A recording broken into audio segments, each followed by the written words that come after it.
A'udzubillahi minasyaitonirrajim. Bismillahirrahmanirrahim. Wala haula wala quwata illa billahil aliyyil azim. Alhamdulillahirabbil alamin. Assalatu wassalamu ala asrofil anbiya'i wal mursalin wa ala alihi wa sahbihi ajmain. Rabbi shrah li sadri wa yassir li amri wahlul 'uqdatam min lisani yafqahu qawli waj'al waziran min ahli. Assalamualaikum warahmatullahi wabarakatuh. A'udzubillahi minasyaitonirrajim. Bismillahirrahmanirrahim. Kita langsung lihat dulu di Quran surat At-Taubah ayat 100 ya, sahabat-sahabat. Dan orang-orang yang terdahulu lagi yang pertama-tama ya, di antara orang-orang Muhajirin dan Ansor. Dan orang-orang yang mengikuti mereka dengan baik. Ridha Allah kepada mereka dan mereka ridho kepadanya gitu. Dan dia menyediakan bagi mereka surga yang mengalir di bawahnya sungai-sungai. Mereka kekal di dalamnya selama-lamanya. Demikian itulah kemenangan yang agung. Jadi ini kalau kita ingin tahu ya kepada siapa Allah ridho, ya ini termasuk ya kepada para Muhajirin dan Ansor gitu. Nah, jadi sedikit terkait dengan definisi Muhajirin dan Ansor dalam konteks sejarah kita sudah memahami bahwa Muhajirin adalah para sahabat yang hijrah dari Makkah ke Madinah gitu, dan kaum Ansor adalah kaum yang ada di Madinah gitu ya, yang menampung para Muhajirin gitu. Tapi esensinya yang kita bisa ambil ya, Muhajirin itu adalah semua orang yang sedang berhijrah menuju Allah ya. Jadi orang-orang yang beriman, berhijrah, kemudian berjihad, itu orang-orang yang mengharapkan rahmat Allah gitu. Jadi semua orang yang mengharapkan rahmat Allah ada ciri-cirinya ya, dimulai dari taubat, beriman, dia melakukan hijrah dan berjihad ya, sungguh-sungguh untuk bisa mendekat. Nah, Muhajirin adalah semua orang yang sedang merubah diri ya, sedang berjuang untuk hijrah, terus memperbaiki dirinya gitu. Sementara kaum Ansor itu adalah orang-orang yang menjadi penolong agama gitu. Jadi para Muhajirin yang kemudian sudah Allah berikan tempat, berikan perannya, berikan kedudukan, itu mereka kemudian menjadi kaum Ansor yang menolong para Muhajirin yang selanjutnya gitu. Dan itu estafet aja terus gitu ya. Dan kita semua juga hari ini atas izin Allah, atas rahmat Allah, karunia Allah, bisa ada di tahap kita masing-masing ya. Ada yang masih sedang hijrah, ada yang sambil hijrah juga banyak bersedekah, ada yang kemudian sudah mulai banyak tadi ya, membuat support system ya bagi kawan-kawan yang sedang ingin berhijrah gitu. Jadi ya memang termasuk doa dan harapannya ya semoga kajian yang digelar hari ini juga semoga Allah golongkan kepada kaum Ansor lah gitu ya. Orang-orang yang menolong agama, para Muhajirin yang bingung mungkin ya tentang bagaimana menyikapi kehidupan. Nah, kita lihat bagaimana prinsip yang Allah ajarkan melalui Al-Quran gitu.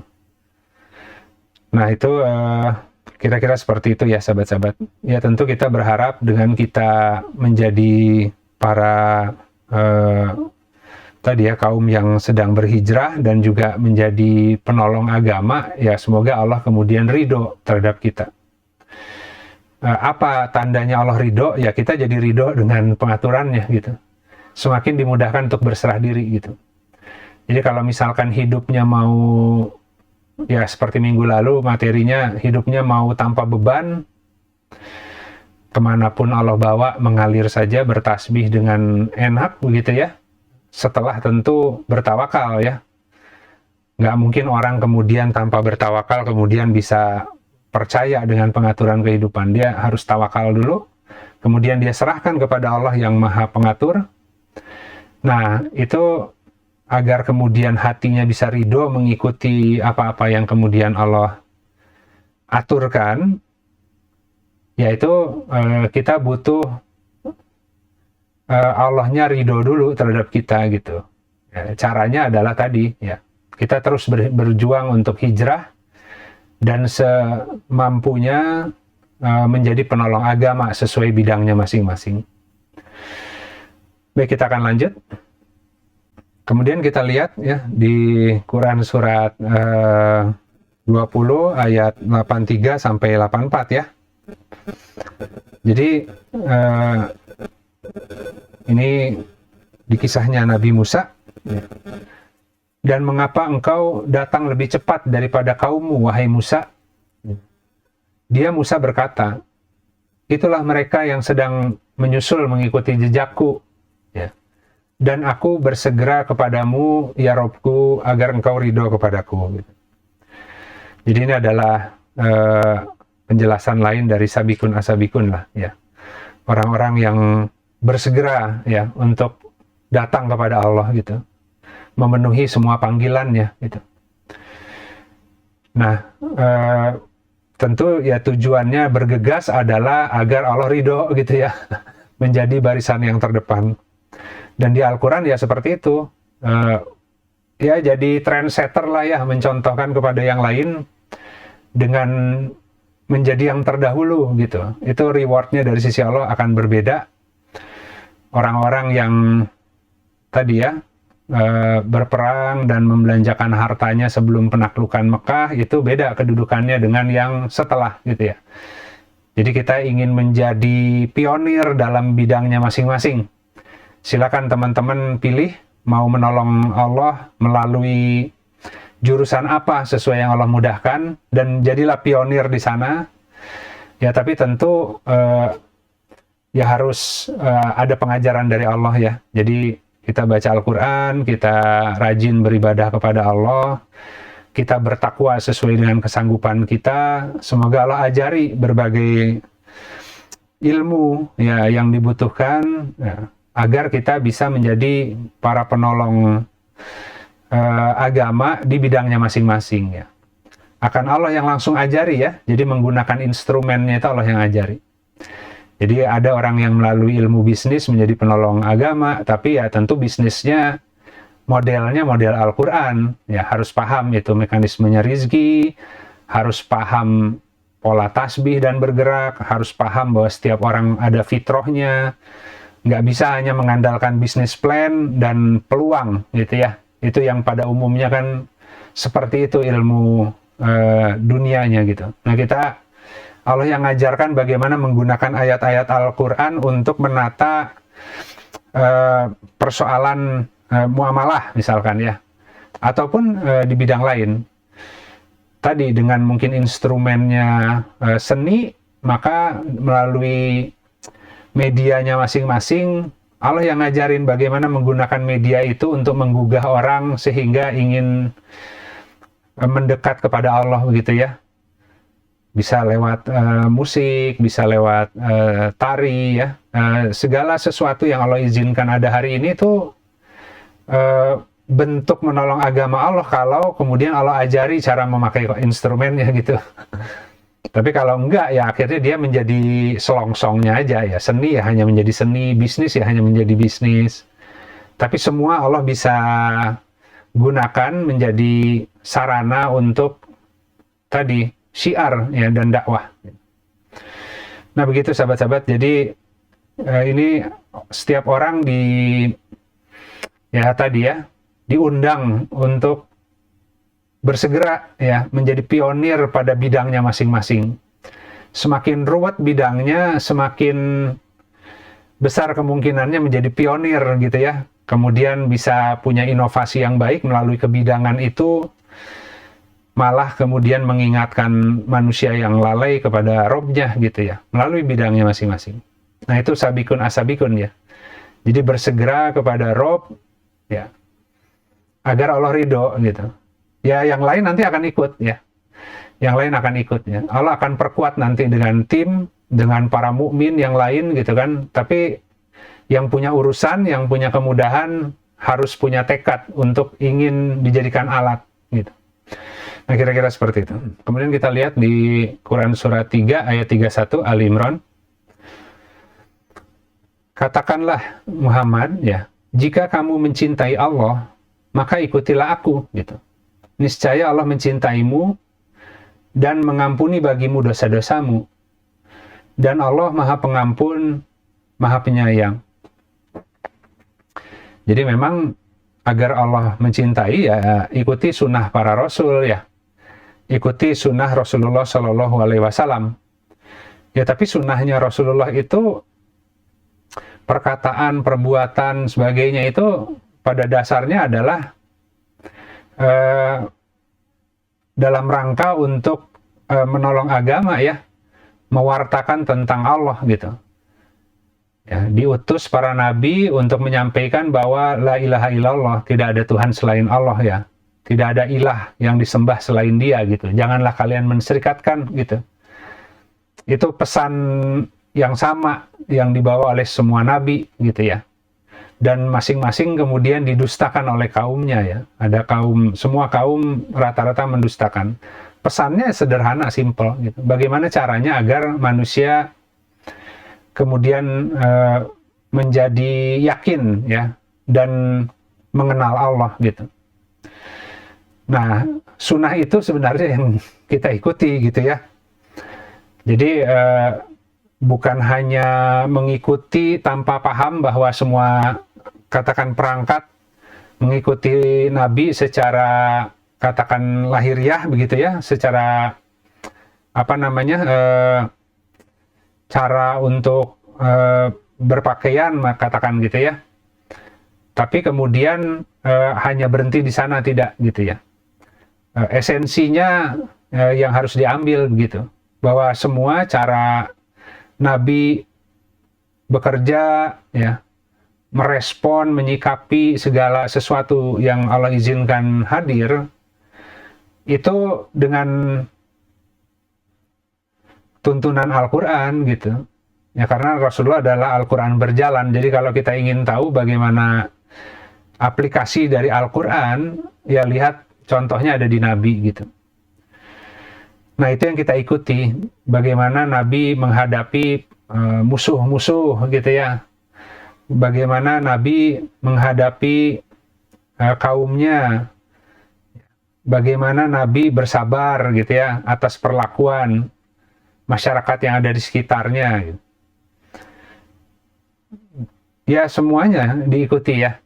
Jadi jangan setengah-setengah begitu, hanya katakan perangkat lahiriah tapi batiniahnya tidak gitu. Jadi kita memang mengikuti sunnah para rasul gitu, agar Allah mencintai kita gitu, ya. Yang mereka akan dihadirkan sebagai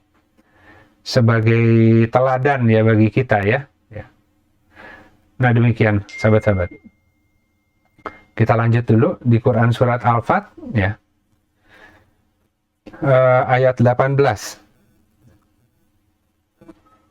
Sesungguhnya Allah telah meridhoi orang-orang mukmin ketika mereka berjanji setia kepadamu di bawah pohon, ya, baiat nih. Maka Dia mengetahui apa yang ada di dalam hati mereka.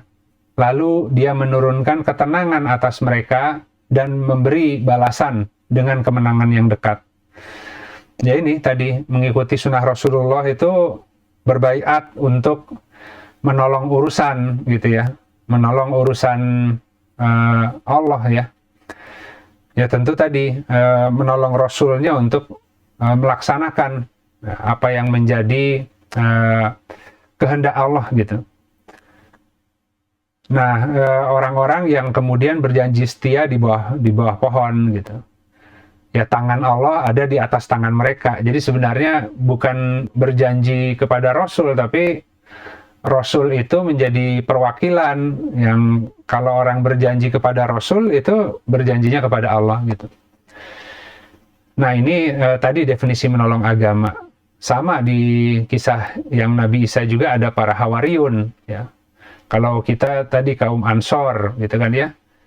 Jadi ini di Baitur Ridwan ada 2 kali perjanjian. Ada perjanjian yang perempuannya begitu, ya, versi perempuannya ketika belum diwajibkan berperang. Ada perjanjian yang tahap 2 yang itu dengan peperangan gitu.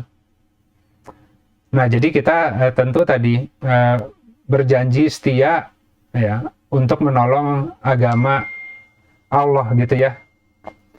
Nah tadi dengan mengikuti, menolong urusan Rasulnya. Makanya kayak Qardul Hasan, infak fisabilillah itu di sana ya. Orang-orang yang meminjamkan kepada Allah pinjaman yang baik, mereka menolong para Rasul. Yaitu dalam rangka untuk perjuangan ya, menolong agama gitu. Baik, kita lihat lagi di Quran Surat Al-Mujadilah, Quran Surat 58 ayat 22. Ini tentang golongan Allah ya. Tidaklah engkau akan mendapati satu kaum yang beriman kepada Allah dan hari akhir saling berkasih sayang dengan orang yang menentang Allah dan Rasul-Nya. Walaupun mereka adalah bapak-bapaknya, anak-anaknya, saudara-saudaranya atau keluarganya. Mereka itulah orang-orang yang telah ditetapkan dalam hatinya keimanan dan diperkuat dengan ruh dari sisinya. Dan dia memasukkan mereka ke dalam surga yang mengalir di bawahnya sungai-sungai. Mereka kekal di dalamnya. Allah ridho terhadap mereka dan mereka pun ridho terhadapnya. Mereka itulah golongan Allah. Ketahuilah bahwa sesungguhnya golongan Allah adalah orang-orang yang memperoleh keberuntungan. Nah, jadi kalau kita lihat di sini, Hizbullah itu bukan hanya sekedar tadi ya, orang yang menolong agama, tapi kriterianya di sini mereka adalah orang yang telah ditetapkan dalam hatinya keimanan dan diperkuat dengan ruh dari sisinya. Jadi sudah ada kekokohan tertentu gitu ya. Allah memberikan perkuatan dengan cahayanya gitu ya. Dan kemudian mereka tadi bisa berjalan di tengah-tengah manusia begitu ya. Tentu kembali lagi bahwa di sini mereka itu tidak akan mungkin bisa bersatu dengan orang-orang yang kemudian tidak beriman ya kepada Allah gitu ya. Meskipun itu keluarganya sendiri gitu. Ya artinya tidak berkasih sayang itu bukan tidak berhubungan atau berkomunikasi ya. Tapi sudah bahasanya itu sudah kebenaran begitu. Jadi secara proporsional saja ya, harus menggauli mereka secara baik di tataran dunia, tapi tentu tidak akan mengikuti dalam sikapnya begitu ya, apalagi membela gitu ya. Kalau ya salah gitu kan. Justru mencari celah cara untuk bisa menyampaikan dakwah gitu dengan cara yang baik ya. Ya semoga tadi orang-orang yang ada di sekitar dengan tadi kita berdakwah dengan cara yang sabar ya, dengan cara yang baik, bertahap, kemudian membutuhkan dan kita ada di sana gitu ya. Kita nggak bisa memaksa kan ya. Nah, ketika kita katakan tadi ingin menjadikan orang-orang yang di sekitar kita beriman, nggak mungkin gitu. Itu hanya Allah yang bisa menjadikan orang beriman. Nah, kapan waktunya, itu Allah punya mekanismenya. Tapi ketika nanti ternyata di antara lingkungan terdekat kita, mungkin ada orang yang Allah uji, ya, diberikan tadi ya, teguran dalam bentuk musibah. Nah, biasanya momen-momen seperti itu mereka hatinya mulai terbuka gitu untuk saran-saran. Nah, makanya kita tidak boleh menghakimi terlalu cepat dan meninggalkan mereka gitu. Ya, kita bersabar saja ada di tengah-tengah mereka, meskipun mereka masih banyak tadi ya, menserikatkan, menyimpang ya dari kaidah gitu ya. Ya, tapi kita tetap harus bergaul dengan baik, karena suatu saat nanti ketika Allah menghendaki, kita jadi dijadikan bermanfaat gitu. Pada saat mereka butuh, kita ada di dekatnya ya untuk bisa menolong gitu. Tapi saatnya itu nggak bisa kita yang memilih gitu. Tapi nggak boleh juga terlalu cepat menghakimi ya. Wah, ini keluarga yang dekat susah, saya putus silaturahmi aja, nggak boleh begitu ya. Nanti seperti kisah Nabi Yunus ya, meninggalkan umatnya dalam keadaan marah gitu. Jadi ya kita ya berada di tengah-tengah mereka, tapi tadi bergaul secara baik, tapi juga tidak membela, tidak mengikuti kalau salah gitu ya. Nah, itu kira-kira seperti itu, sahabat-sahabat. Nah, kenapa mereka bisa seperti itu? Karena Allah sudah tetapkan keimanan, tidak akan mau tercampur dengan kekafiran begitu ya. Nah, jadi tidak akan ada karena kasihan, karena saudara, karena anak, kemudian melakukan sesuatu yang salah, kemudian ditoleransi, dimaklumi, enggak gitu ya. Ditegur tapi dengan cara yang baik gitu ya. Kita berusaha memahami bahwa ya ilmunya masih segitu, tapi tetap harus ditegur dengan cara yang baik. Nah, bertahap ya didampingi aja sampai nanti ada bukaan yang lebih besar. Itu butuh kesabaran yang tinggi ya itu kalau ingin bermanfaat. Ya, justru kadang-kadang ketidaksabaran kita itu bisa jadi hawa nafsu karena kita ingin merubah orang lain dengan cepat karena merasa kita sudah baik gitu ya. Padahal nggak seperti itu gitu. Ya, hari ini pun kita sedang berjuang. Ya, di kiri kanan kita masih banyak orang-orang yang katakan masih masih belum punya kesadaran apapun gitu ya. Ya, tapi bertahap kita hanya bisa mendoakan gitu. Sampai di titik mereka kemudian juga Allah mulai hijrahkan. Nah, kita yang sudah duluan Allah hijrahkan. Dan biasanya ada kaum ansornya juga ya, kita yang menolong atas izin Allah, maka nanti kita yang menjadi kaum ansor melanjutkan tongkat estafet untuk menolong generasi-generasi berikutnya begitu. Nah, demikian sahabat-sahabat. Nah, kemudian tadi juga ada pertanyaan terkait dengan hati yang keras ya. Apa sih hati yang keras itu gitu ya? Bagaimana caranya Allah melembutkan hati? Jadi nah, kita lihat di Quran Surat Az-Zumar, Quran Surat 39 ayat 22. Maka apakah orang yang dilapangkan dadanya oleh Allah kepada Islam, dan ia berada di atas cahaya dari Robnya, sama dengan orang yang hatinya membatu. Gitu. Maka kecelakaanlah bagi mereka yang hatinya telah mengeras dari mengingat Allah atau zikrullah. Mereka itulah yang berada di dalam kesesatan yang nyata. Jadi kalau ditanyakan sebenarnya hati yang lembut itu seperti apa gitu ya. Ya, hati yang lembut dalam definisi Quran ya hati yang mudah mengingat Allah gitu. Hati yang keras ya hati yang kemudian lalai dari Allah gitu. Karena hatinya membatu ya, mengeras tertutup oleh dosa, tumpukan itu lama-kelamaan menjadi kerak seperti seperti aspal katanya. Nah, itu butuh mekanisme untuk membersihkan gitu. Nah, biasanya Allah kirimkan ya tadi musibah, ya ujian, penderitaan itu untuk menghilangkan kotoran di hati yang sudah mengkerak sekian lama gitu. Ada kesombongan, ada arogansi, ada merasa lebih baik dari orang lain.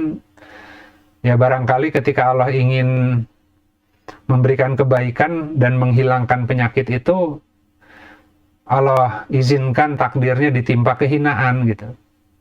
Nah, dari sana pelan-pelan kehinaan demi kehinaan, kemelaratan demi kemelaratan, mulai bisa melihat dari sudut pandang perspektif orang yang selama ini dia rendahkan gitu ya. Dia mengalami takdir yang sama karena banyak menggibah orang, merasa dirinya lebih baik. Tapi kemudian terbuka perspektif sudut pandang yang baru gitu ya. Dan ketika dia kemudian keluar dari keterpurukan itu, dia baru menyadari bahwa ya itu Allah ya yang bisa mengeluarkan orang dari keterpurukan. Kalau orang kemudian hari ini tampak seakan-akan lebih mampu dari orang lain, itu juga Allah yang kasih gitu. Dan kalau nggak amanah, Allah bisa cabut kapanpun gitu. Karena sebelumnya dia merasa kan karena ilmunya, karena pandainya dia gitu kan, wajarlah dia kemudian di atas karena memang usahanya hebat, ya orangnya pinter, ya. Ya tinggal tunggu nanti mekanismenya Allah memberikan bantuan dengan cara ditimpakan takdir-takdir agar dia kemudian bisa menjadi orang yang lebih rendah hati lah begitu ya. Jangan GR gitu ya. Kalau kuat itu bukan karena diri sendiri, itu ada pertolongan Allah gitu. Termasuk kita yang bisa ngaji hari ini ya, bisa sholat Jangan sampai merasa sudah suci, sudah baik, sudah benar ya. Ya kita masih hijrah gitu ya. Semoga tadi dengan kita menjadi orang-orang yang hijrah, Allah ridho, sehingga ketika Allah ridho, kita menjadi ridho juga, jadi lebih mudah berserah diri. Ya berserah diri mengikuti kehendak Allah, ya tentu akan lebih disempurnakan terus kalau mengikuti jalur yang Allah sudah sediakan, yaitu Shiratal Mustaqimnya gitu. Nah jadi tadi orang-orang yang hatinya Allah lembutkan itu adalah yang kemudian dari kelalaiannya mulai bertahap hatinya bisa mulai mengingat lagi kepada Allah gitu. Nah biasanya harus dikupas dulu itu si wahamnya, dosanya ya, kesombongannya dengan berbagai mekanisme yang telah Allah sediakan gitu. Kalau mau lebih ringan ya banyak-banyak bersedekah, karena bersedekah mengangkat bala gitu. Jadi kalau tadi diangkatnya dengan bala, ya supaya balanya agak ringan ya banyak-banyak sedekah gitu. Nah itu seperti itu sahabat-sahabat. Nah kita lanjut lagi. Ini tadi mekanisme Allah dalam melembutkan hati yang keras ya. Kita lihat di Al-Baqarah ayat 74. Kemudian hatimu menjadi keras setelah yang demikian itu gitu ya. Setelah mengetahui ya, setelah mengetahui banyak nih orang yang beriman kemudian kafir kembali, orang-orang yang fasik ya. Ya tergoda ya karena kesombongan, karena iri dengki, sudah diberi ilmu tapi ketika lihat orang lain maju juga kemudian jadi kompetisi gitu. Jadi iri dengki gitu. Itu yang dialami oleh para ahli kitab ya. Jadi ketika ada agama yang baru ya, kemudian nggak mau kalah gitu kan, padahal mereka tidak menyimak pesannya gitu. Padahal pesannya sama, bahkan dari nabi-nabinya sudah ada pesan sebelumnya tentang kedatangan Rasul yang akan datang dengan ciri-cirinya gitu kan. Terutama ya agama Islam gitu kan ya. Karena mereka sudah mengenali Rasulullah itu gitu, sebagaimana mereka mengenali anaknya sendiri, anak-anaknya sendiri gitu. Itu sudah ada di Taurat, tapi ya itu tadi ya, karena orang kan iri dengki karena kok kemudian Allah berikan karunia yang lebih baik seakan-akan gitu ya kepada orang lain ya, kepada bangsa lain ya. Padahal sama itu ya turunannya dari Nabi Ibrahim. Nah itu juga yang terjadi pada kita gitu kan. Jadi kemudian hatimu menjadi keras setelah yang demikian, maka ia mengeras seperti batu. Atau bahkan lebih keras lagi daripada itu gitu. Dan sesungguhnya di antara bebatuan itu ada yang mengalir padanya sungai-sungai.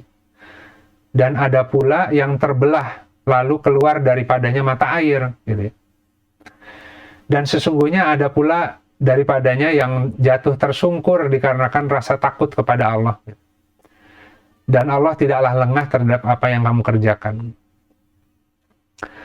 Ya, kembali mekanismenya Allah ya. Jadi, untuk bisa takut ya, tunduk kepada Allah itu, tidak mendahului Allah dan Rasulnya dalam berkata, tidak sok tahu ya. Kalau mau menyikapi atau melaksanakan atau menghadapi apapun, itu cek dulu ke Al-Quran, mohon dulu ke Allah ya. Itu nggak mudah ya, karena orang itu seringkali kalau udah punya keinginan, keyakinan, ya langsung aja terabas ya, nggak mau nanya, kenapa, takut dilarang kan gitu. Ya tapi tadi orang yang diajarkan ilmu juga punya bahaya tersendiri kan.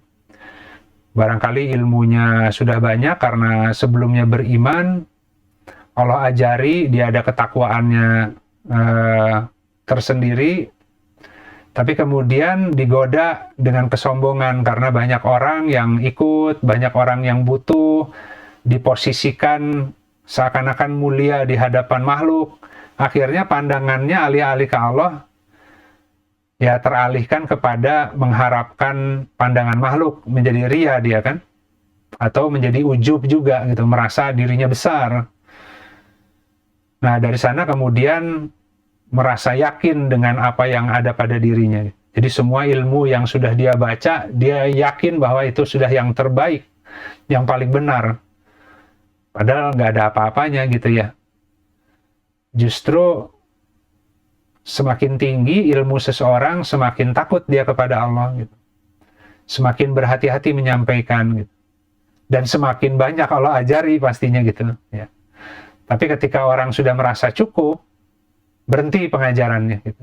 Karena dia kemudian alih-alih mengandalkan Allah, dia lebih mengandalkan ilmu yang sudah ada pada dirinya gitu. Jadi sebenarnya nanti berhenti itu belajarnya ketika orang dalam titik hiasan ilmu tertentu merasa sudah sempurna gitu, itu justru berhenti gitu Allah ajari ya.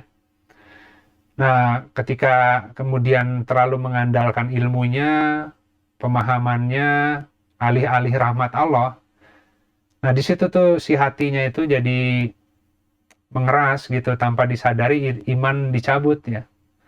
Ya kalau di Al-Quran itu, mereka itu seperti pohon yang tersandar katanya. Jadi kalau orang ngelihat, megah pohonnya itu, gede gitu ya, besar, daunnya rindang begitu ya, batangnya besar-besar lah begitu dengan cabang-cabangnya ya, kelihatan megah gitu. Tapi pas dicek ternyata udah kecabut, nggak ada akarnya, sudah tidak ada imannya. Jadi pohon itu cuman disenderin ke dinding aja gitu ya. Ya tapi kan nggak akan tahan lama juga pohon yang kemudian Allah cabut sumber mata airnya itu akan sebentar kering ya. Jadi kayu bakar nanti gitu. Nah banyak orang yang setelah beriman menjadi fasik kembali karena kalah dengan godaan ya, kurang hati-hati gitu. Nah tapi ya itu tadi, dan sungguh daripadanya ada yang jatuh tersungkur karena rasa takut kepada Allah. Ya tentu semua kesombongan yang ada di kita, yang terbangun kadang-kadang tanpa kita sadari, kalau kita rajin istighfar, mohon ampun ke Allah, ya mohon diluruskan kembali, itu nanti Allah yang akan mengingatkan, ya terus-menerus mengingatkan. Jadi ketika dia ditutup oleh waham kemegahan ilmunya, tiba-tiba ditimpa oleh satu takdir yang membuat dia kemudian jatuh tersungkur. Baru sadar lagi, astagfirullah ya Allah ya. Ternyata mudah sekali ya manusia itu merasa dirinya itu hebat gitu kan ya. Itu Allah yang punya mekanismenya, sahabat-sahabat. Jangan takut kalau seperti itu gitu ya. Justru kita mohon seperti itu agar jangan sampai ilmu nambah, kemudian iman tercabut, kesombongan bertambah tanpa kita sadari, tapi terus Allah biarkan gitu. Nah itu nanti ya dalam penjagaan Allah lah ya. Nah kita lihat di Quran Surat Muhammad, Quran Surat 47 ayat 31, dan sungguh kami benar-benar akan menguji kamu ya, hingga kami mengetahui orang-orang yang berjuang di antara kamu dan orang-orang yang sabar. Dan kami akan menguji ya, atau mengabarkan tentang dirimu ya. Jadi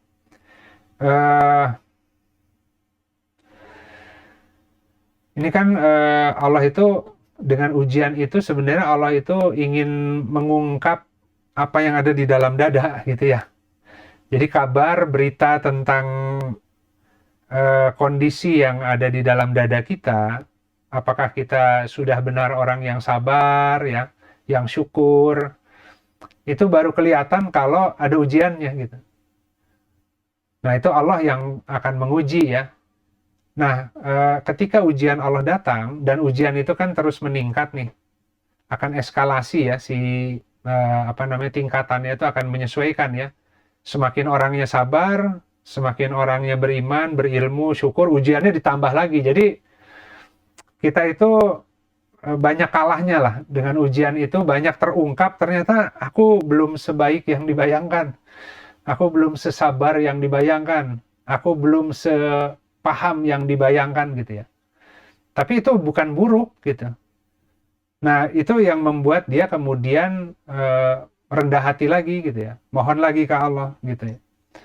Ya Allah, alhamdulillah engkau ungkap ya bahwa ternyata di dadaku dikasih peristiwa seperti itu, keluar tuh si kesombongan yang tersembunyinya gitu. Nah, itu cepat-cepat diserahkan ke Allah agar Allah yang angkat gitu ya. Jadi kalau orang yang belajar agama semakin imannya bertambah, semakin merasa buruk dirinya itu. Kenapa? Karena itu mekanisme penjagaan dari Allah gitu ya. Orang lain sih boleh melihat dia itu kelihatan soleh, tapi dia sendiri akan Allah taruh rasa di dalam dadanya itu hamba yang bolak-balik salah gitu, dan mohon terus kepada Allah agar dibimbing, agar tidak dibiarkan memutuskan sendiri ya. Itu seperti itu. Beda halnya dengan orang yang tadi dia merasa dirinya baik padahal orang melihat dia buruk gitu ya. Nah, kalau ini kan orang melihat dia baik tapi dia merasa buruk gitu. Itu justru penjagaan, sahabat-sahabat gitu. Karena Allah terus uji dengan ujian yang semakin tinggi gitu. Semakin tinggi ilmunya, semakin tinggi sabarnya, semakin halus, semakin susah ujiannya gitu. Sehingga dia terus-menerus dalam ujian, yang itu juga sebagai bentuk pengabaran Allah agar dia terus bisa evaluasi dan terus tumbuh gitu. Itu jadi kalau ada orang yang berharap bahwa di dunia semoga tidak ada ujian, nggak akan mungkin gitu. Semakin beriman semakin banyak ujiannya, tapi ujian itu hanya untuk menunjukkan sebagai barometer ya, sebagai tolak ukur kita sudah sampai di mana nih hijrahnya. Kita sudah sampai mana kesabarannya? Sisi mana lagi yang harus kita mohon kepada Allah gitu ya? Nah, hal-hal seperti itu tuh yang membuat orang justru selamat gitu tuh. Baik, kita lanjut. Kemudian di Al-Baqarah 155-156, dan sungguh akan kami berikan cobaan dengan segala sesuatu dari ketakutan, kelaparan, kekurangan harta dan jiwa, dan juga kekurangan buah-buahan. Dan berikanlah kabar gembira kepada orang-orang yang sabar, yaitu orang-orang yang apabila menimpanya musibah, mereka mengatakan, Inna lillahi wa inna ilaihi roji'un. Nah, di ayat selanjutnya, mereka lah orang-orang yang akan memperoleh salawat dari Robnya gitu. Jadi sebenarnya tadi ya, salawat dari Rob itu artinya dunianya itu Allah akan bukakan subulnya lah, akan dibukakan jalannya, akan dibukakan pintu dan jalan-jalan yang terdekat untuk bertemu Allah gitu, siratal mustaqimnya gitu. Tapi caranya yaitu tadi, gitu. Dengan ditimpa macam-macam itu ya mereka bersabar dan mengatakan innalillahi wa inna ilaihi raji'un ya. Bukan mengeluh ya. Dia mengikuti, Allah atur begini ikuti ya. Nah, dengan kesabaran mereka tadi dan mereka selalu mengembalikan semua urusan kepada Allah, justru salawat itu cara Allah menghubungkan si hamba agar cepat sampai kepada Allah gitu. Digelarlah kehidupan dunianya sesuai yang Allah kehendaki. Ditutup jalan-jalan yang Allah tidak kehendaki. Nah, itu kira-kira seperti itu, sahabat-sahabat.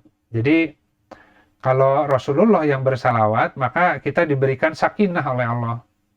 Kalau malaikat, itu dia memohonkan ampunan. Tapi kalau Allah yang bersalawat, itu artinya Allah gelar jalan gitu.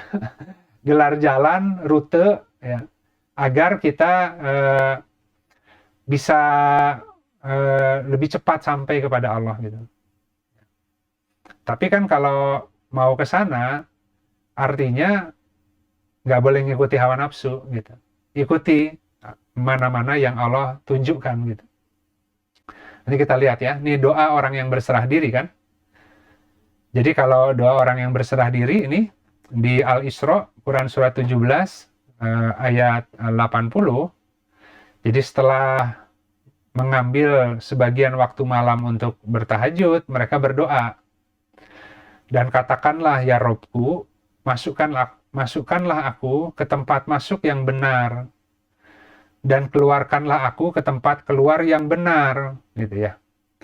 Sidkin, gitu ya. Dan jadikanlah bagiku dari sisimu kekuasaan yang menolong. Ya. Sultan, Nasiron. Gitu. Nah, ini tadi ya, sahabat-sahabat. Jadi ketika tadi nanti kita, ini nggak mudah ya, orang yang berani berdoa begini itu artinya sudah diberi kemampuan untuk bisa ridho, ya, mengikuti, gitu. Ya karena dia mohon, ya Allah, ini sama dengan kalau hadisnya itu, ya Allah jangan engkau serahkan aku kepada diriku sendiri, gitu. Ya biar Allah yang atur mana yang terbaik, mana yang ditutup, mana yang dibuka, ya. Masuknya kemana, keluarnya kemana, gitu kan ya. Dia tidak akan terikat oleh bentuk. Bayangin kalau teman-teman hari ini merasa hidupnya senang, terus mengikuti Allah, besok dirubah sesuai yang Allah kehendaki. Kita terikat oleh bentuk. Ya, kalau kita merasa hari ini adalah bentuk yang paling kita dambakan, kita akan takut keluar dari bentuk ini, pindah ke bentuk yang lain. Ya. Atau kalau hari ini kita merasa dalam bentuk setting kehidupan yang kita sangat tidak senangi, kita buru-buru minta, ya Allah keluarkan gitu ya. Malah nggak dikeluar-keluarin karena disuruh belajar tumaninah di situ. Allah yang masukkan, ya ada senangnya, ada sedihnya, ada pengalamannya, itu Allah nanti yang akan atur rute yang akan dia tempuh, tapi itu dijamin yang paling cepat sampai ke Allah gitu. Nah itu ya sebenarnya adalah rute tercepat ya, tapi orang nggak akan bisa langsung loncat ke sana kecuali secara bertahap Allah yang mengkondisikan ya, membangun kekuatannya gitu. Baik, kita lanjut. Di Quran Surat Luqman ayat 22, dan barang siapa yang menyerahkan wajahnya kepada Allah, sementara ia adalah orang yang melakukan kebaikan, muhsinin, ya, muhsinun, maka sesungguhnya ia telah berpegangan kepada buhul tali yang kokoh. Dan hanya kepada Allah lah kesudahan segala urusan. Jadi tadi, kalau seandainya mengikuti ya, menyerahkan kehidupannya agar diatur oleh Allah, ya. Kemudian berpegangan kepada talinya Allah, ya. Ya kemanapun dibawa ikut aja gitu. Dia tidak akan berselisih karena sudah diberi kemampuan untuk bisa ridho, ya. Tapi sebenarnya hari ini pun belum bisa ridho, Allah bertahap tarik juga, gitu kan ya. Allah tarik juga gitu. Karena takdir yang terjadi itu seringkali bukan seperti yang kita inginkan, tapi pasti terjadi seperti yang Allah inginkan gitu. Nah, jadi kuncinya adalah tadi, orang yang menyerahkan wajahnya ke Allah, dan dia orang yang sedang banyak-banyak berbuat kebaikan gitu.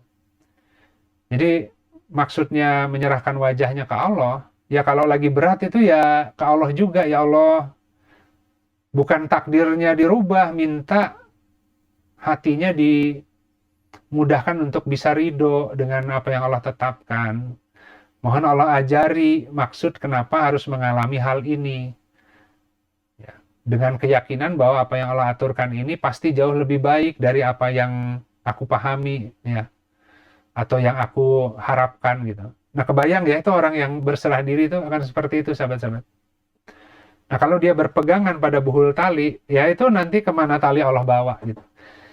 Jadi nggak mudah itu untuk bisa mengarungi kehidupan dengan berpegangan pada tali Allah. Kita otomatis keluar masuknya itu Allah yang bawa ke sini, bawa ke sini. Nah kalau orang masih ada ikatan bentuk, setiap kali mau berubah situasi gampang kan?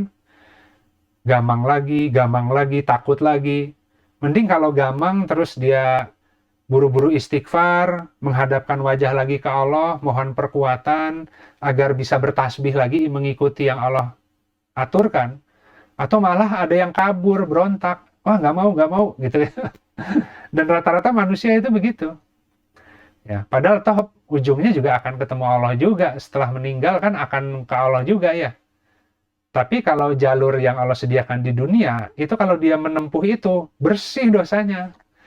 Gitu. Sampai kepada pengenalannya, ketika meninggal, sudah dalam keadaan, ya selamat lah gitu ya. Tapi kalau di dunia takut, ya nanti mekanismenya kan di alam kubur ya, dibersihkannya gitu. Apa-apa yang di dunia belum bisa bersih gitu. Nah itu mungkin, jadi ini dari pertanyaan 3 sampai 6 saya berusaha untuk jawab seperti itu. Mungkin saya tambahkan satu aja, yang nomor 6 itu bagaimana mengetahui maunya Allah terhadap kita. Ya sulit, ya. Yaitu tadi, bangun ilmunya, berserah diri adalah caranya. Ketika kita sudah berserah ke Allah, ya sudah, bismillahirrahmanirrahim, jalani sesuai gelar yang Allah sediakan. Punya keyakinan bahwa kalau orang sudah menyerahkan hidupnya ke Allah, itu apapun yang terjadi itu Allah yang, itu atas tanggungan Allah gitu. Ikuti aja, meskipun kita kadang-kadang belum memahami kan, kok Allah malah taruh di sini, taruh di situ. Nah, kalau kita kemudian bersabar, Allah akan banyak berikan pengajaran dan ngerti, oh pantesan rute aku tuh begitu ya. Karena kalau tidak dengan rute itu, nggak kebayang nyampainya di sini gimana caranya. Itu cara Allah itu menarik dengan cepat seorang hamba. Karena kalau ngikuti kemauannya manusia kan banyakkan leha-lehanya. Ya, kapan nyampainya, kapan kenalnya ke Allah. Ya nanti akhirnya mekanisme pembersihnya di alam barzah gitu. Ya kira-kira itu sahabat-sahabat. Jadi kehidupan ini ya memang kuncinya, namanya Islam itu aslama ya berserah diri. Semuanya harus berserah ke Allah. Demikian, Assalamualaikum warahmatullahi wabarakatuh. Baik, jadi di Al-Quran itu memang ada spesifik ya, nanti silakan dicari ayatnya tentang Allah yang memberikan anak gitu ya, memberikan laki-laki, perempuan, bahkan yang tidak memberikan anak gitu ya. Jadi sebenarnya ini bagian dari tadi materi, kita ikhtiar tetap, tapi kan semua ikhtiar yang kita lakukan tentu atas izin Allah ya. Jadi kalau kita sudah berjuang untuk ingin punya anak, kita sudah katakan menempuh semua jalur yang ada gitu ya, secara medis gitu, tetap kita nggak boleh bergantung kepada itu. Itu namanya ikhtiar ya. Nah kita mohon saja ke Allah kebaikan di balik segala pengaturannya gitu. Nah tapi juga tidak boleh putus asa gitu. Tapi juga tidak boleh terlalu terpressure gitu. Jadi kadang-kadang yang membuat manusia tersiksa itu, aduh nggak bisa punya anak, sudah berjuang, sudah jadi semua anak gitu ya. Tiba-tiba nanti ketika Allah kasih anak, rasa cintanya melebihi daripada ke Allah gitu ya. Karena anak yang sudah diharapkan sekian lama, nanti kayak Nabi Ibrahim, diuji dengan hadirnya Nabi Ismail, kemudian disuruh disembelih. Karena Allah akan uji juga gitu ya. Atau tadi yang kemudian sudah punya anak, tapi atas izin Allah diberi, tapi kemudian tidak mensyukuri keberadaan anaknya. Ya kan, harusnya anak itu kemudian didoakan menjadi hamba yang soleh, solehah gitu ya. Menjadi para penolong agama, orang tuanya mengarahkan sesuai dengan fitrahnya. Wah ini enggak, malah terlalu dimanjakan, ya dibiarkan gitu kan. Tanggung jawabnya berat, nanti Allah juga akan minta gitu. Nah, apakah lebih baik yang punya anak atau tidak? Enggak, yang lebih baik yang ridho dengan takdir yang Allah berikan gitu. Nah, tapi tadi ada orang yang sudah berjuang, menempuh ikhtiar, nggak juga punya anak gitu kan, sampai akhirnya sedih, ya lama-lama menerima saja, akhirnya kemudian beraktivitas secara normal, banyak melakukan kebaikan, ya beramal, ya sudah lupa lah gitu ya, tidak lagi terlalu terobsesi ingin punya anak gitu. Ya sudah disyukuri yang ada saja, alhamdulillah. Bahkan kadang-kadang ya sudah kita ini ada anak yatim, kita mau nggak kita asuh gitu ya. Tiba-tiba baru ngasuh anak, besoknya hamil gitu ya. Allah bisa kasih gitu. Jadi maksudnya boleh berharap, tapi jangan terlalu terobsesi sehingga lupa bahwa itu semua Allah yang atur ya. Ketentuan itu Allah yang atur. Ya jadi kembali lagi, ikhtiar terus dilakukan, mohon kepada Allah ya. Jika memang hari ini belum bisa punya anak, dan memang ada hal yang mungkin menurut Allah harus kita perbaiki, Maka mohon ke Allah agar kita bisa memperbaiki dulu apa yang ada di diri kita ya sebelum Allah memberikan anak gitu kan ya. Karena kan keluarga Imron juga begitu berdoanya.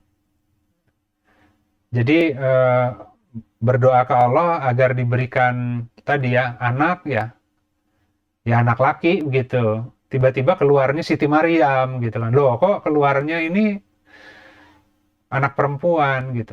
Ternyata untuk sampai ke Nabi Isa itu butuh dulu diberikan anak perempuan yang kemudian itu akan menjadi wanita yang sangat spesial ya, yang solehah, yang kerjanya hanya ibadah kepada Allah di mimbar gitu.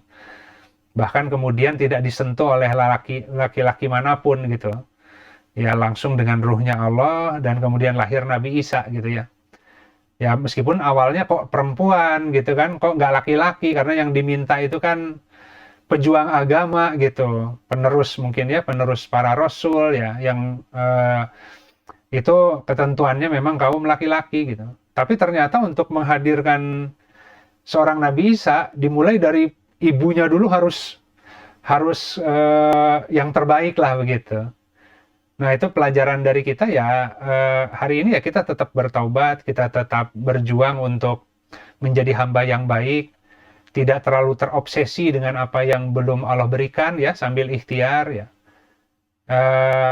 Tapi nggak boleh putus asa karena nanti kalau suatu ketika Allah tadi ya menentukan lain ya tiba-tiba punya anak gitu.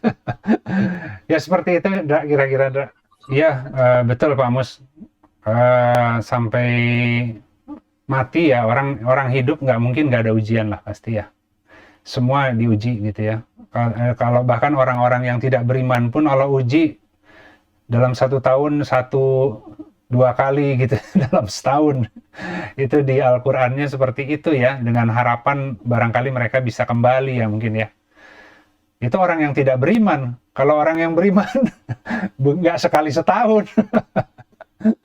Ya tiap hari diujinya gitu kan ya. Jadi kacamata syahwat mengatakan bahwa tanpa ujian itu indah hidup tuh. Enggak. Hidup tuh indah kalau selesai bisa menghadapi ujian justru.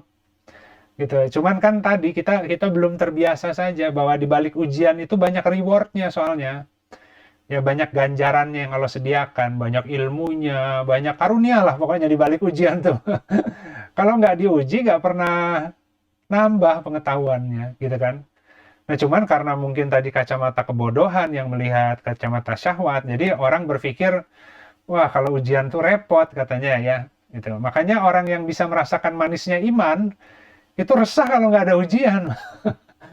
Gitu kan. Nah tapi saya sambung dengan yang pertanyaan kedua. Betul Pak Mus. Jadi ujian itu tidak harus diwujudkan dalam tataran lahiriah kalau sudah paham. Gitu. Jadi memang kita nggak paham, ya diuji, diulang-ulang, belum ketangkep pesannya, ya intensitas ditambah supaya bisa memahami kan pengajaran dari Allah. Gitu.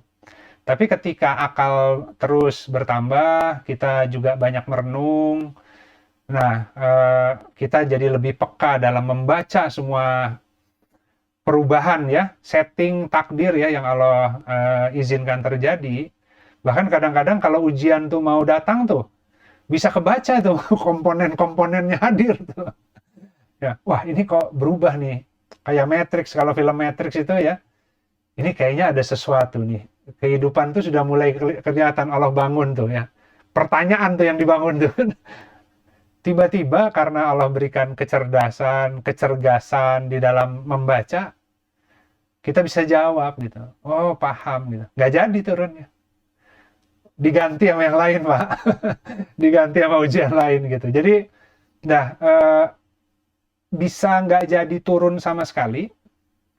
Dan bisa kerasa itu kalau pernah mengalami ya, wah ini tahu mau diuji tapi kemudian tiba-tiba diberi pemahaman akhirnya nggak jadi, atau karena ujian itu sudah Allah desain si sarananya Tapi kita udah tangkap itu pesannya itu, gitu ya. Ya besoknya sarana itu ditempuh jadi kayak formalitas. Loh kok lewat-lewat aja gitu. Bahkan berangkat dari rumah udah tahu, ini aku udah ngerti nih, ya, yang Allah kehendaki apa. Tapi tetap harus dijalani, berarti formalitas. Jalani aja. Ternyata semua tuh lewat tanpa kesulitan apapun gitu. Jadi betul seperti itu Pak Mus gitu.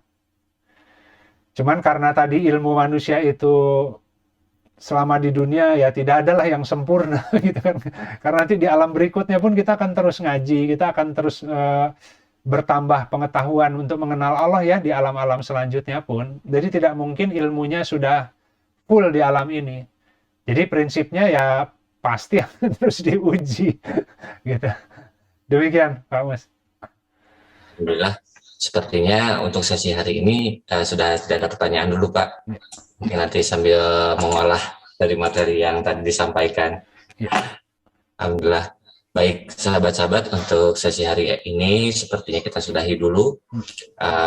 Sambil nanti ditutup oleh Pak Yudi bagi yang berkelapangan untuk membuka videonya untuk sesi dokumentasi, mangga dipersilahkan. Atau nuhun Pak. Ya, alhamdulillah sahabat-sahabat. Jadi masih ada sisa pertanyaan tapi pelan-pelan ya kita nanti coba urai ya. Ada pertanyaan yang memang butuh kajian lebih dalam agar kita bisa Allah ajari ya makna di balik ayat. Baik, tapi semoga sebagian besar sudah terjawab ya, supaya tidak ada hutang terlalu panjang gitu listnya. Nah,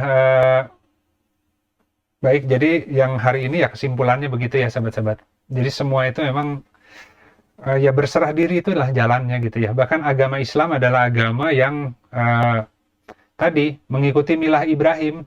Nabi Ibrahim itu kan full berserah dirinya kepada Allah. Demikian juga Rasulullah Shallallahu Alaihi Wasallam. Kembali kita tidak lebih yakin dengan apa yang ada di tangan kita ketimbang apa yang ada di tangan Allah. Ya. Hari ini kita sudah baik, tapi masih banyak keburukan, kita serahkan ke Allah biar Allah yang mengungkap tadi. Allah kasih ujiannya, tiba-tiba keluar ledakan, bukan untuk agar kita kemudian merasa jelek dan kok nggak ada perkembangan ya, sudah beragama sekian lama belajar tapi kok perasaan masih jelek-jelek aja. Justru Allah ungkap supaya tidak lebih mengandalkan kemampuan dirinya untuk merubah diri juga. Kalau nggak kuat ya melawan diri sendiri, dan pastinya manusia nggak ada yang kuat, itu ke Allah minta pertolongan. Mohon perbaiki hati hamba ya Allah, mohon tadi perkuat apa-apa yang lemah ya, keburukannya, persangkaannya, ya cepat menyimpulkan segala sesuatu tanpa pengetahuan yang benar, kurang sabar, banyak mengeluh, ya itu semua kita ngadunya ke Allah ya. Biar Allah yang memberikan rahmatnya, merubah, menghiasi kita dengan sifat-sifat yang lebih baik gitu. Nah demikian sahabat-sahabat, jadi bahkan untuk merubah diri pun harus berserah ke Allah. Tugas kita adalah tadi, barang siapa menyerahkan wajahnya ke Allah, jadi ngadu itu sambil ngeliat gitu ya. Ya Allah, kok saya begini ya Allah gitu ya. Mohon perbaiki gitu kan. Tapi sambil dia berbuat baik gitu. Banyak-banyaklah bersedekah, nolong orang ya. Hanya itu aja mekanismenya. Tiba-tiba Allah menjadi ridho, lancar urusan. Kitanya jadi ridho juga dengan pengaturan Allah. Gitu. Di balik hal-hal yang kita menolak hari ini, jalan yang Allah sudah aturkan, itu sama dengan kita menolak rezeki sebenarnya. Karena justru rezeki manusia yang penuh ada di balik jalan yang Allah aturkan. Tapi kita melihatnya dengan kacamata syahwat. Sehingga seakan-akan kok Allah ngaturnya jalannya gitu ya, aku nggak suka, aku maunya jalan yang menurutku baik. Nah itu kita merasa lebih ngerti lagi dari Allah kan. Jadi akhirnya hidupnya susah terus gitu. Ya alhamdulillah itu sahabat-sahabat. Jadi kita nih semua adalah para pelajar di jalan keberserah dirian yang bolak-balik gagal mungkin ya. Tapi kita tidak boleh putus asa dari rahmat Allah. Kita mohon aja terus sampai Allah yang angkat gitu ya. Dan gak kerasa kapan ngangkatnya gitu. Mintanya sering, tiba-tiba setelah sekian lama meminta, Pas hilangnya lu nggak tahu kapan hilangnya gitu, tapi hilang gitu ya. Jadi Allah itu bisa berproses, bisa tiba-tiba ngangkat karena kitanya tidak putus asa terus minta gitu ya. Yang repot itu, aku udah minta terus tapi Allah nggak pernah kasih, marah ke Allahnya, nggak jadi dikasihnya gitu. Nah itu sahabat-sahabat, serahkan ke Allah kapan waktunya, mau nyicil diangkatnya, mau sekaligus, yang penting kita rasa harap ke Allah nggak boleh putus gitu. Itu yang lebih berbahaya ya. Makanya apa namanya, yaitu tadi kita betul-betul hanya bisa memohon kepada Allah ya. Sisanya percayakan, semakin mengenal, semakin yakin, semakin cepat juga sebenarnya Allah rubah gitu. Yang susah kan keyakinannya, yang kita butuh waktu untuk membangunnya. Demikian sahabat-sahabat, alhamdulillah yang hak dari Allah, yang batil dari diri saya pribadi. Mari kita akhiri kajian hari ini dengan beristighfar pada Allah, dan kita tutup dengan doa kafaratul majelis. Astaghfirullahaladzim, alladzi la ilaha illahu al-hayyul qayyum, wa atubu ilaih. Subhanakallahumma rabbana wa bihamdika asyhadu an la ilaha illa anta astaghfiruka wa atubu ilaih. Subhana rabbika rabbil izzati amma yasifun, wassalamun alal mursalin, walhamdulillahi rabbil alamin. Wassalamualaikum warahmatullahi wabarakatuh.